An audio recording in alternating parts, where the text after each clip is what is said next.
Okay, and this is something bacteria do and that eukaryotes don't. Okay, so for the trip operon, there's 5 genes, and those genes all are involved in the biosynthetic pathway of making tryptophan. Okay, so they're clustered together. The other thing that defines an operon is that they all are driven off the same promoter. So if you control transcription of one, you control transcription of all. They make one single transcript, which then is later on processed into 5 different genes that are translated as 5 different proteins. Okay? All right. So here's the trip operon. So the process of what's happening here is that promoter DNA polymerase transcribes all of these. Here's the messenger RNA, and then they make these 5 different proteins. Jumbled, but it's all there. Okay? So what we want to talk about is how does this operon get controlled, right? You only should turn on the trip operon when you want to make tryptophan. So what we talked about last time was the process of having a repressor there, right? So here's your RNA polymerase, and here's an operator site. Remember we said the operator site is where some other activator or repressor is going to bind. So in this case, what will bind is a TRPR, the tryptophan repressor. And you should be able to connect, so here's the TRPR, here's your mRNA, here's your protein. Okay? So just talk me through the logic of this. Okay, so if you have a tryptophan repressor, shown here, when should this bind and repress transcription? What's the signal for the transcription to be turned on or / off? The presence of the tryptophan. Yes. Polymerase is going to be there regardless because it will bind to the promoter. So the presence of tryptophan. So talk to me about if tryptophan is present, what would we want? Transcription on or off?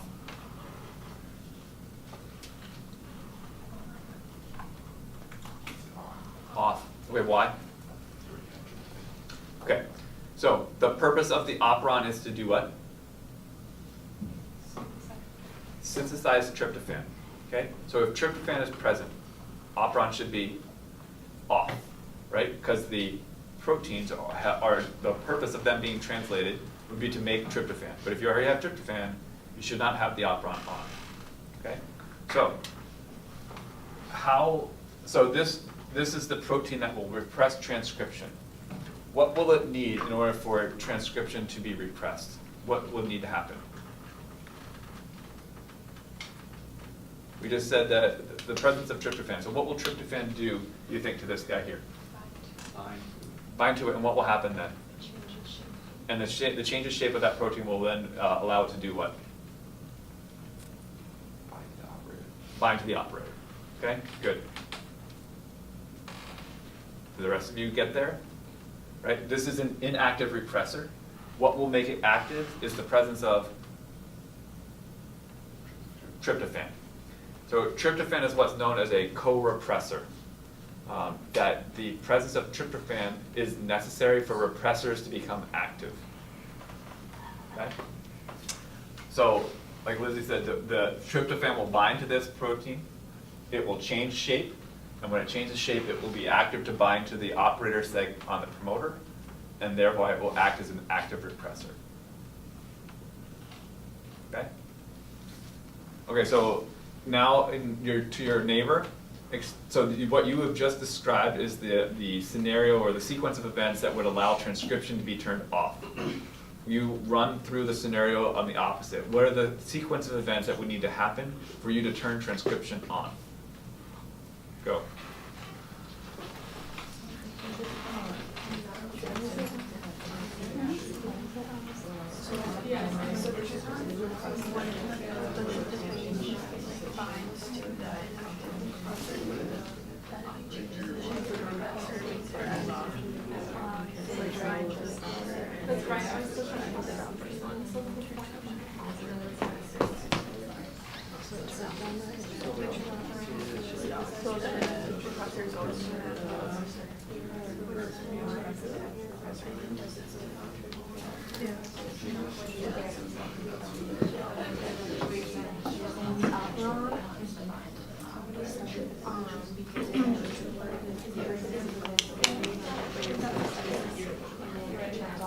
Yeah, it's like just one thing.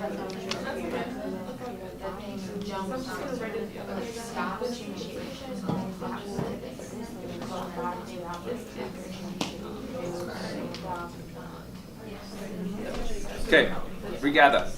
Questions for me, or so let's. What was your scenario? Someone walk through what would happen. How would you turn transcription on in this system?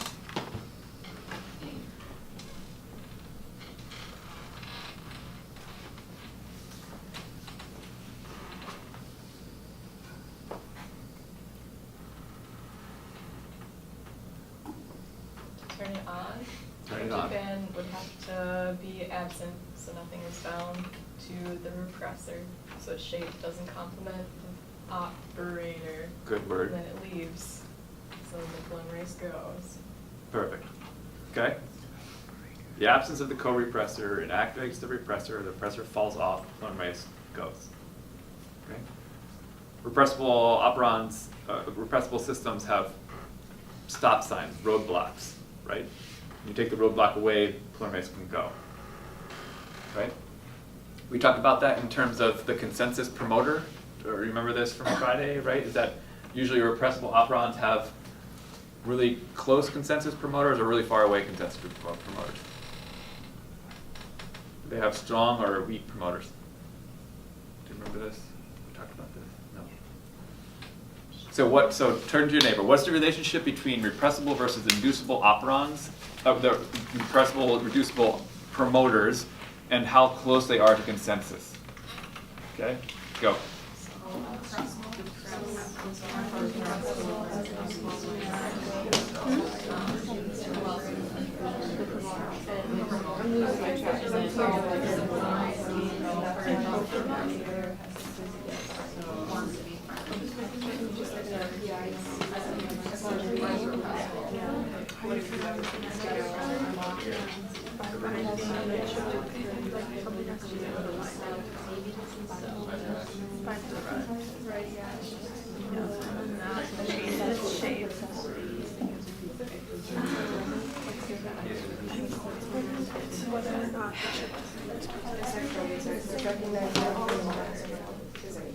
Okay, let's regather.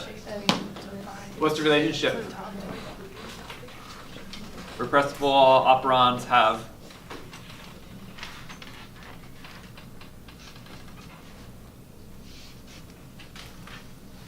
make the connection for me. This is important that you kind of make these two things kind of come together, right? So first of all, identify what it is. Repressible operons have strong promoters that are close to consensus, or ones that are weak and away from consensus.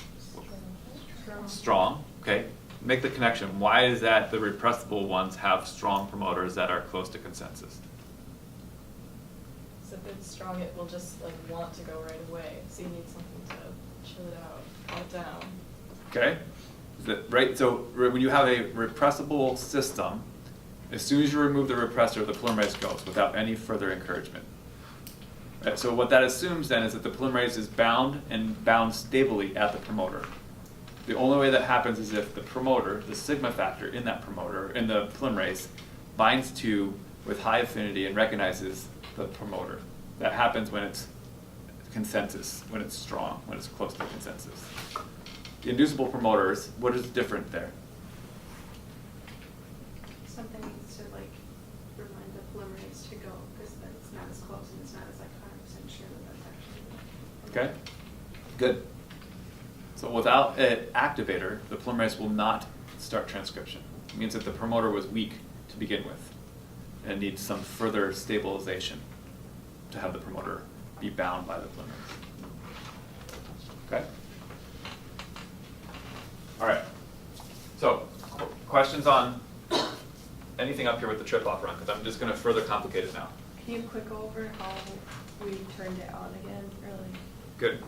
So, yep. So notice that the repressor protein is inactive in the absence of a co-repressor. Okay, so you get rid of the co-repressor, the repressor is no longer able to bind DNA. So what Lizzie said is if you take away tryptophan, like let's say that tryptophan levels begin to drop in the cell, right? They're being used up to make proteins. And so now most of your repressor is not bound with tryptophan, and those that aren't bound with tryptophan will now fall off, and that will begin the process of transcribing these genes that will produce tryptophan, which will rise. When tryptophan rises, it will bind the repressor and shut it back off again. Right? Very elegant, like system feedback. Is the operator just a spot in the DNA where the repressor binds to? Is it- Any protein that's going to affect transcription, so not just repressor, but also activators, anything that's not, the promoter is a specific sequence where polymerase will bind, and operator is a generic term, a placeholder for anything else that's affecting transcription. Okay? Eva? Is this the same with all amino acids or just tryptophan? Yeah, there's any biosynthetic pathway that's going to make so that's a good question. So you should keep in mind that when we get to the lac operon, you're going to see that pathway is completely different. It's breaking something down. So in this pathway, you have to think about what the purpose of the pathway is. But this is tryptophan, but there's also another phenylalanine. There's alanine. There's all sorts of biosynthetic pathways for all the amino acids. We eat amino acids to get them into our body. Bacteria make them. So this is how they make them. So in this case, when you're making something, the feedback is we already have that, so you should not make more of it. But when we flip to the next one, we're going to talk about the lac operon. The lac operon is a degradation pathway. When you have lactose, we should break it down, right? So you're going to see that the logic flip-flops, like that when the presence of lactose is there, we should turn it on, right? As opposed to this pathway, it says, we've already made tryptophan, you should turn it off, right? So what I'm warning you is that you can't memorize in your studying efforts that when we get the product that we want, or when we get this thing, that's somehow going to turn on or off things. You have to think about the logic of what's going on with the pathway, and then how that system should make sense to turn it on and off. That will be clear once we get to lac operon. If that went over your head, just let it go. Come back. Yep. You have a question on the slide that says if the cell is not synthesizing much protein, will it continue to make tryptophan? Would that be yes? So if it's not making these proteins, right? If it's not making these guys here, right, then it won't be making tryptophan either, right? So you need these proteins here in order to make tryptophan. Does that make sense? Yeah. Okay. All right. Did you do two? Yep. Good. Okay. We got that. All that. Okay. So this is what we talked about, right? That this is the inactive repressor. Here's the active repressor, now able to bind the operator, right? So this is all what we've just come through, right? This will now turn off the process of transcription, okay? So all this should make sense to you, right? The only thing we haven't talked about is down here, is this 5' UTR. So UTR stands for untranslated region. Okay, so what you're going to see is that there's this UTR that exists here before that we get to the actual genes. Right, so this is where I'm going to further complicate the trip operon. So what we've talked about so far is straightforward a repressible system. The trip operon has one caveat that's different with it as opposed to other sort of regulation modes, but it's interesting that I think we cover it because it's kind of cool. Right, so I'm going to talk about that thing now. Okay, the UTR. So everything that we've just learned is still in play. This is just another layer of regulation. Okay, so here's that layer. All right, so this is all review, right? You know all this, true? I thought that I was going to a next slide that was not there. Is it coming? Yeah. All right, good. All right, so any questions here? I'm just going to skip this because this is a review, a summary of everything that you should now know. Are we good? All right, so let's go here. Okay. So now talking specifically about that UTR, the untranslated region. So you can see that you have this is the 5' UTR. You have this is the +1 of transcription, right? +1 transcription. Here's a ribosome binding site, and here's your start codon, right? And then you have these regions for all that is untranslated. But notice that there's also the start of the gene is way down here. Okay, so what I want to talk to you about is these guys here, these two trip codons. So what the interesting thing here is that, so we talked about the TRPR protein is what it is doing is it's acting as a sensor for tryptophan, right? So if there's tryptophan present, it's going to say whether you should transcribe these genes or not, okay? This is a fail-safe or a backup to that same sensing system. So the mRNA itself is also going to be acting as a sensor for tryptophan levels, okay? So both the TRPR and the mRNA are both checking on TRP levels as a double backup system, okay? So here's what happens, okay? So ribosome, so a messenger RNA gets transcribed, right? So in order to transcribe, what needs to happen before that? In order to even get a transcript off of this operon, what needs to happen? This is review, as we just talking about. You know this. What needs to be present with the TRP protein, the TRPR, in order for a transcript to go? It needs to be present or absent? Absent. Okay, right? The only way that you get a transcript off of the TRPR promoter, off of that TRP operon, is that the TRPR repressor falls off. The only way it falls off is that if the co-repressor is absent. Okay. Okay. So the TRPR has communicated that there's not tryptophan in the cell. Okay. Transcript gets produced. That transcript is here. Okay. Ribosome binds to the ribosome binding site and begins to do transcription or translation. Okay. Notice that there is strategically placed 2 TRP codons in this region that is called the untranslated region.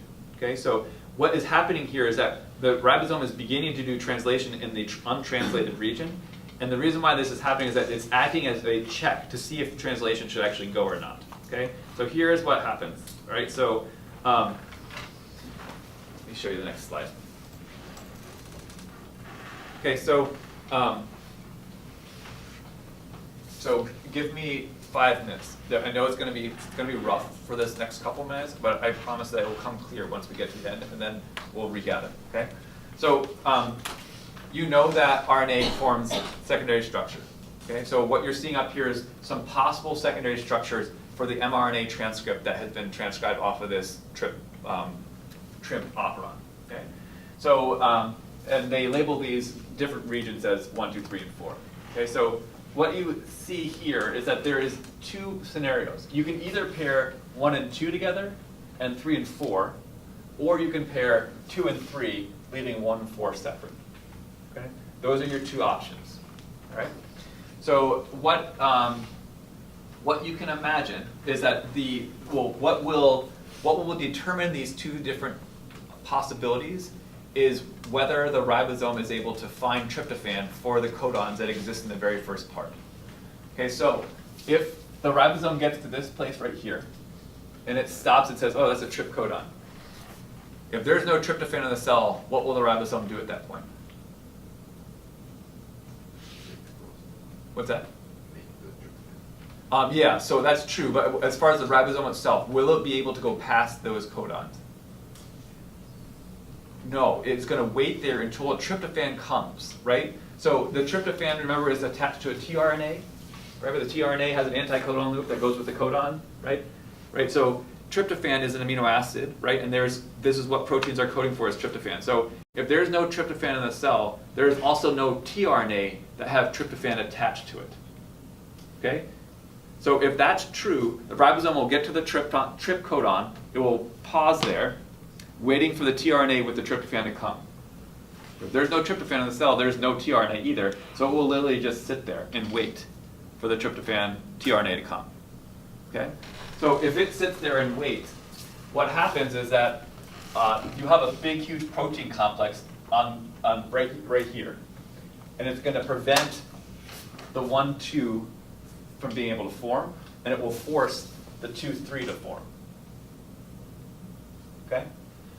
And so how this works is that because that ends up being true, you can see that when you have this structure, so if the ribosome just keeps on going through, it won't pause and do that. And what then will occur is that this is what's called an attenuation structure, and it will terminate transcription. Okay, so if there is tryptophan present, this forms, and it will terminate transcription. It will bump the RNA polymerase off because it will form this stem loop like you saw before. Remember that we saw the stem loop with this triple run of U's? This is a termination structure, just like you saw last week. So if this can form, it will terminate transcription, which is exactly what you would expect, because if tryptophan is present, there's no reason to have a transcript being made to make more of it. If tryptophan is not present, a ribosome will gum up the works and form this 2,3 hairpin, and that 2,3 hairpin is called an anti-termination loop. It will allow transcription to continue because it's not forming the same stem loop structure that you see over here. And therefore, transcription will continue and translation will continue. So you will actually translate the genes to produce tryptophan because that's exactly what you would want to happen if the ribosome can't find any tryptophan. It's a lot, I know. So why don't you give me first a round of questions so I can explain things that I didn't do a good job of, and then I'm going to have you try to explain it to your neighbor. So what do you still need, Allie? So tryptophan is carried by the tRNA into the cell so that production can occur or synthesis can occur? So tryptophan is an amino acid, Yeah. right? And amino acids are what make up proteins.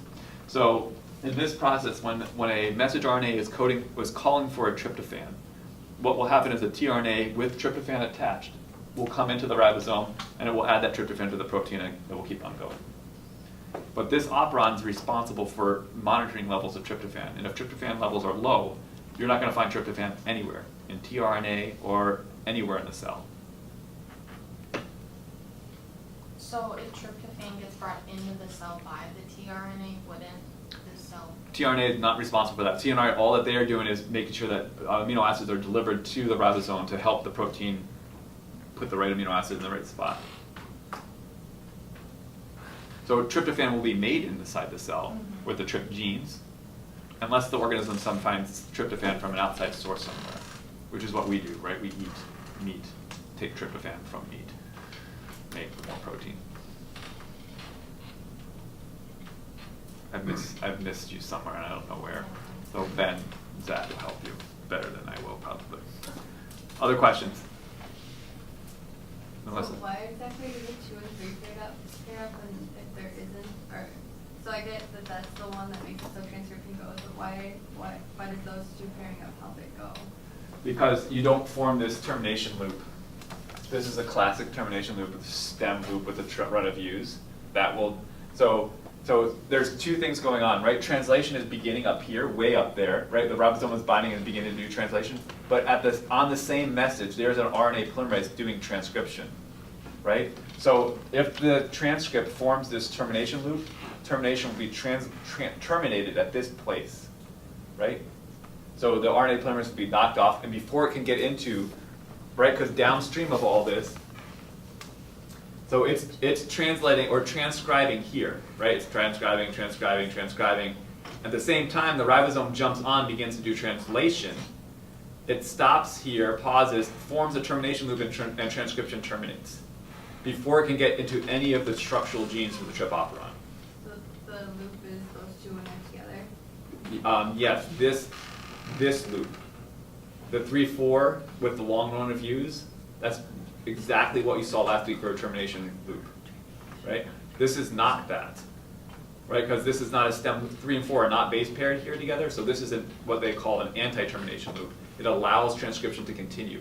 The RNA polymerase will continue through the gene and through all the structural trip operons, and thereby allow transcription to occur. Ben?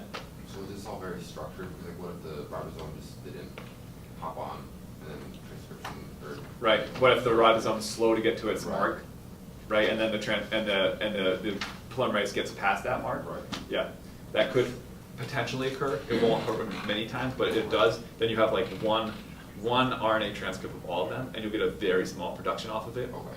Not a big deal. Sure. Okay. Explain this to your neighbor, and then we'll come back. Is like the first step in making tryptophan. It doesn't directly result in the like after this whole process goes through, transcription happens. a tryptophan molecule like isn't there. No, it Right. won't be there for a couple minutes. Yeah, it's gotta be, Several minutes. yeah. Yeah, you have to finish the transcription, then you have to translate, and then all those proteins have to do the work of actually making tryptophan. Yeah. Yeah. So this is one of the reasons, so that brings up a good point, this is one of the reasons why there's two systems here, right? I mean, that it's gonna be a while before you actually get tryptophan present, right? And so you wanna make sure that if you're gonna go through the effort of actually making a transcript, that you actually know that you need it. So the redundancy exists in this transcriptional control. Not just the TRIP-R, but also the mRNA itself is checking. Okay. The other thing that if you haven't made this connection, hopefully you have, but no, this isn't bacteria. We're talking about operons, right? And we're all talking about the DNA is out in the cell, right? So transcription and translation are joined. These processes are not separate, which is not true in eukaryotes, right? Eukaryotes, we process our mRNA, we put a cap on it, we put a tail on it, we excise the introns, right? All that sort of stuff. That's not this. This is bacteria. As soon as you transcribe, translation begins, right? There is a polymerase and a ribosome on this message at the same time.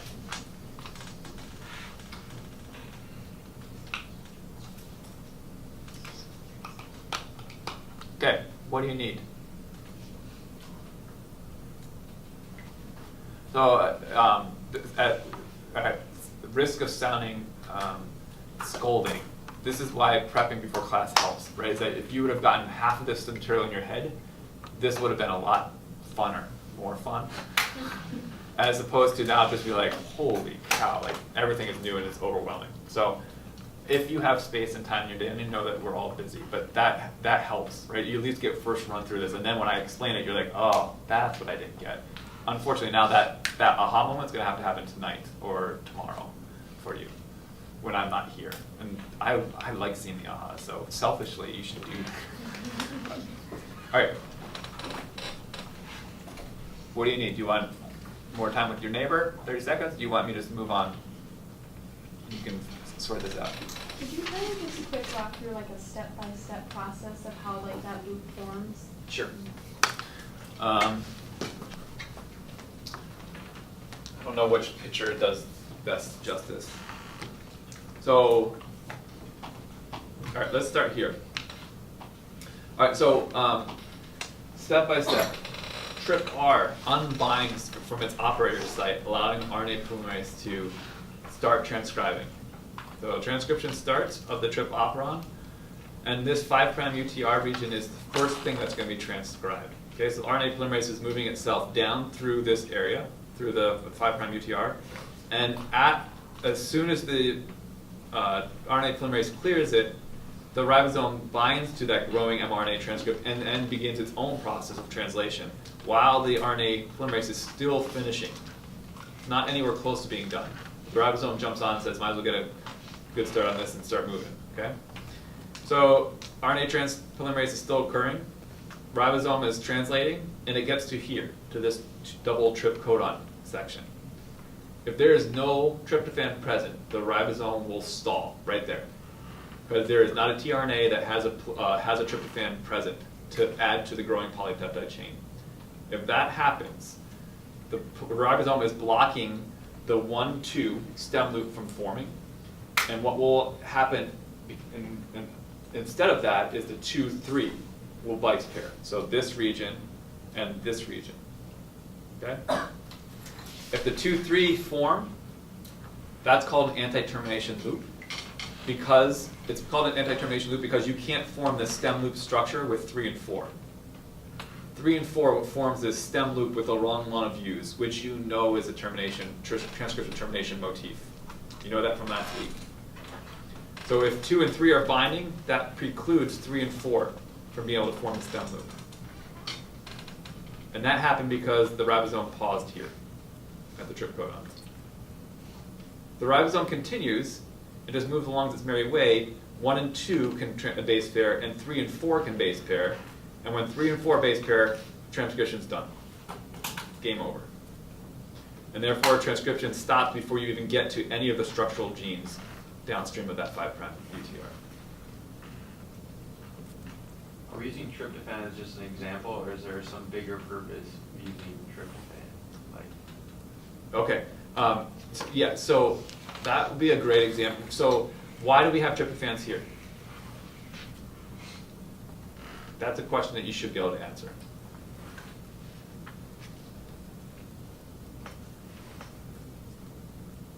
That's the operons. That's what the operon's coding for, right? Is so the whole purpose of the operon is to produce tryptophan. So it's very intentional. There's trip codons here.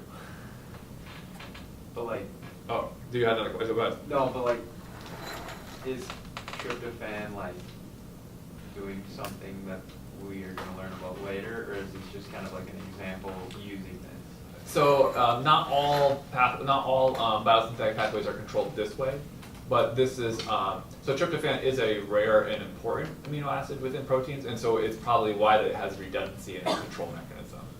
So there's a ton of alanine, a ton of glycine, tryptophan. There's not a ton of that. So we're just learning this using tryptophan to learn the process of it. Yeah, so what's going on here is I want you to understand how that we can control transcription, right? So the repressible operons, that's classic, and you'll see that across all sorts of different things. This is unique. Like, this is looking at transcription control after transcription has started, right? So that's kind of cool, right? Like, so I'm just showing you that you can control the process of transcription a whole lot of different places. Before it starts, in the middle of it's going on. You can also control after it ends, like how quickly mRNAs are degraded, right? So I'm going to throw a bunch of things at you because I want you to understand the complexities of how the cell regulates what proteins are present and whether they're going to be active or not. So that's the big bucket you need to put this into is how do I control the enzyme activity within a cell? And transcription is the first place to do that. Whether before we even begin to have the conversation, should we even be making this gene, right? That's the first question. But after you make it, there's still ways to say, you know what? Actually, I think we're good, right? That's this. So at the beginning, you said that ribosome uses UTR as a check. Can you explain that? Yeah, so remember the first check was the TRPR protein? This is the second check. Is that the 5' UTR, which is supposed to be an untranslated region, but clearly is being translated. So just note that distinction in your head, right? This is a violation of the rule, that this is being used as a double check for tryptophan levels. Eli. So like when the ribosome stops, the trip operon is activated, but does another ribosome come through to like stop it once there is enough tryptophan to form that like 1-2 bondage? Yeah, so this is, yes and no, right? So this is where you want to know black and white, right? What happened? But the reality is that both of those things could likely occur, right? Depending on, because it's never, tryptophan is not there or not there. It's probably there at some level.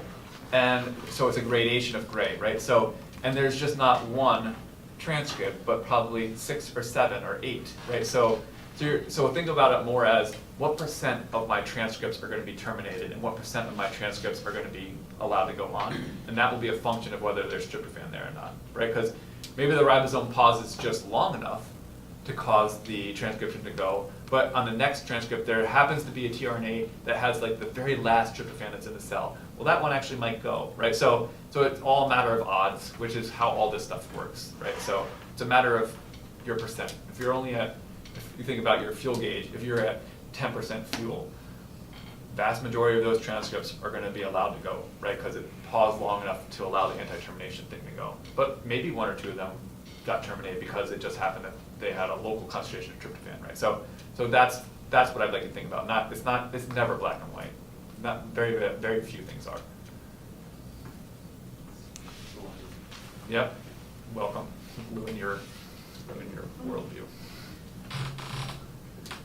In the other picture, are like is the 1, 2, 3, and 4, are those like different sequences?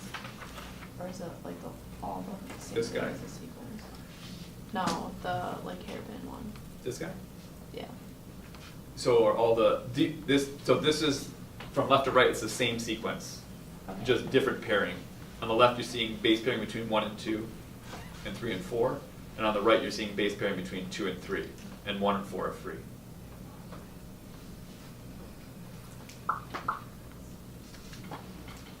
Okay?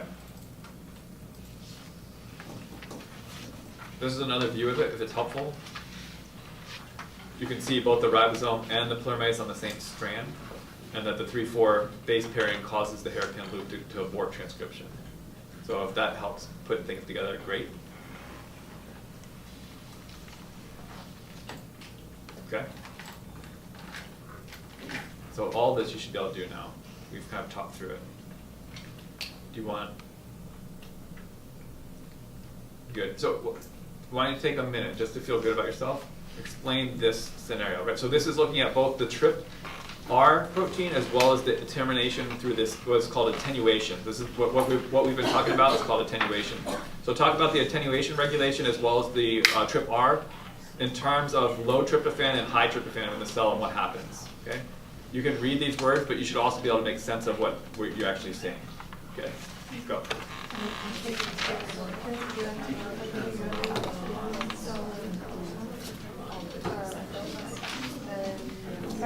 Yep.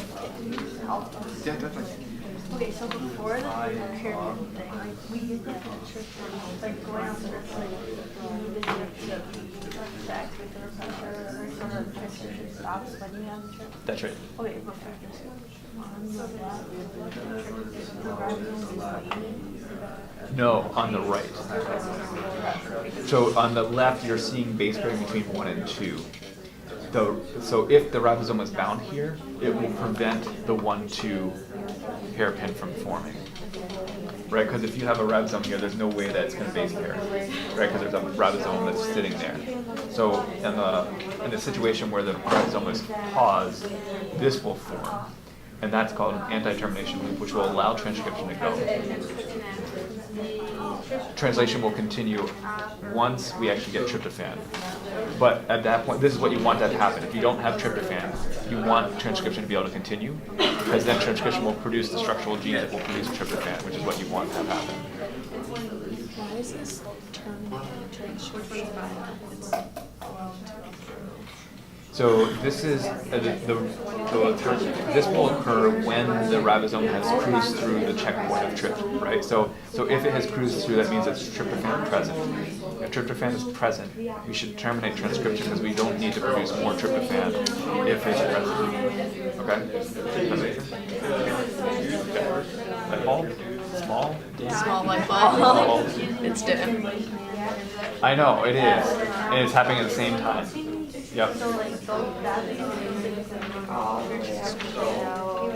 So you're seeing transcription control before transcription starts, that's the TRPR, right? So whether we even allow the RNA polymerase to start, that's the TRPR. Yep. And then after transcription has started, so theoretically, if transcription started, we would have had, the TRPR protein would have been not bound with tryptophan, and it should have fallen off. RNA polymerase would start. And then as that process is underway, it's checking again, like, are you sure that we should have started this? And that's where this whole attenuation piece comes in. Is that maybe the TRPR protein fell off because there was no tryptophan, but it ends up being that there actually is tryptophan in the cell for some reason. And then you can still stop the process even after it's begun. So I have 4 minutes. How many people have seen the lac operon before? You showed it. Oh, we showed it last time. So what did I? We can tell you everything we know. Let's draw another picture because that's fun.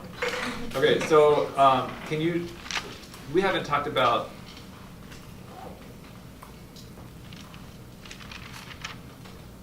I think you just got excited and threw it at us. I probably did. It's so true. Okay, let me walk more slowly through it, and that's where we will finish next time for sure. Okay, so the lac operon is an inducible operon, but also actually a repressible one as well. So let me tell you the repressible part, and then I'll tell you the inducible part maybe next time.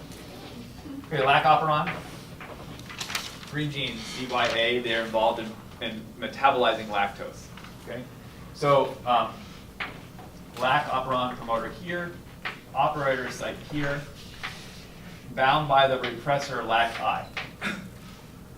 Okay, so if lac-I is a repressor, you should expect that what will be the co-repressor for LAC-I if this operon's job is to metabolize lactose?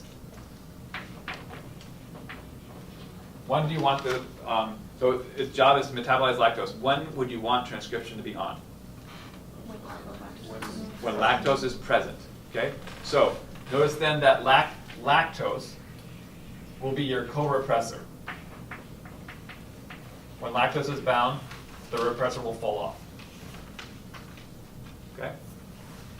In the absence of lactose, that repressor will be dead on and not allowing transcription because there's no reason to transcribe genes that will metabolize lactose if lactose isn't present. Shake your head. Okay? Okay. Okay. So, lac operon is looking at two different signals. Is lactose there? It's asking two different questions. Is there lactose there for me to metabolize? That information is integrated to the system by the LAC-I repressor. Okay? The inducible part is over here. So, so that's the repressible part of the operon. This LAC operon actually has both components, both inducible as well as repressible. Right? So the inducible part is here. Another operator site upstream of the promoter can be bound by the protein that's called CAP. Okay? And CAP's co-inducer, so co-inducers mean they need to be present in order for that protein to actually be active. So the co-inducer for CAP is what's called cyclic AMP. Okay? And why this makes sense is the following, is that cyclic AMP levels, when they are high, that means that glucose levels are low. And the reverse is true as well. Cyclic AMP levels low, glucose levels high. Okay? So what this protein is doing is asking the question, is there glucose present? Okay? So two questions. Is there lactose present? Is there glucose present? Okay? The lactose question is straightforward. It shouldn't metabolize something that isn't there. The glucose question is a little bit more esoteric. The cell will always, all times, choose glucose over any other sugar source. It's the #1 preferred A prime. That's what I want to metabolize. So if there's glucose present and lactose present, it will ignore the lactose and just metabolize the glucose. Okay? So you can see that the only time that this operon is on is when there's lactose present and there's no glucose. Okay? Because that will mean that you have no repressor present because lactose got it to fall off. And the activator will be there because cyclic AMP levels will be high when glucose levels are low. Okay? And this will act as an activator for transcription, allowing polymerase to go. So Okay? does that bind to the polymerase then? Yeah, so the activator will help stabilize the polymerase on the promoter. Remember, that's what the inducible systems do, is that they help stabilize. Okay? All right, next time we're going to go over this and talk about mutations.